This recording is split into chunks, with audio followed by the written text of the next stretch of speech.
এই শাকিল সাহেব, নয়নের কিস্তি এত বাকি কে? স্যার ও তো কিস্তি ভালোই দিছে, পরের বার কিস্তি নিয়ে আর দিতে পারে নাই। এখন চলেন স্যার আর বাসা যাই।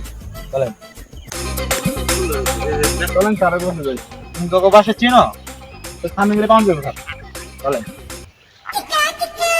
আচ্ছা ভাই, নয়নের বাসাটা কোথায়? ভাই কোন নয়ন? খাটো করে করে চিকনা করে। ওই যে দেখেন ভাঙ্গা বাড়িটা, ওই যে ওটা নয়নের বাড়ি। ওটা নয়নের বাড়ি? এ মিয়া, আপনি এই ভাঙ্গা বাড়ি থেকে এতগুলো কিস্তি দিচ্ছেন কি লেগে? তাহলে তো উঠাইতে পারবে? দেখা হয় না, এই জন্য দিয়ে ফেলাইছি স্যার। চলেন মিয়া, বাসায় চলেন। নন সাহেব, ওই নন সাহেব, বাসা কি আছেন নাকি? একটু বাইরন। এই কার রে এত জোরে চিল্লাচিল্লি বাড়ির সামনে আয়া? হ্যাঁ কি হয়েছে? ও স্যার আপনি? এই বাড়িতে এতক্ষণ সময় লাগে? এই বড় স্যার আসছে, তোমার সাথে কথা বলবো।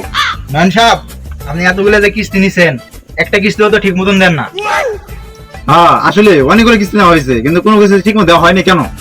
এটা কোনো কথা বললেন স্যার? আমি তো কিস্তি দিবই, আর কিস্তিতে যে দিব। আপনাদের এনজিওর নাম কি? এটা কোনো কথা হইলো? কিস্তি নেওয়ার সময় তো ঠিকই নিছো, এখন আমার ইঞ্জিনের নামই জানো না? এটা কোনো কথা হলো শাকিল সাহেব? আমাদের এনজিওর নাম হলো খাই খাই এনজিও। ও খাই খেয়ে এনজিও না? তে ওটাই খাইল দিছি।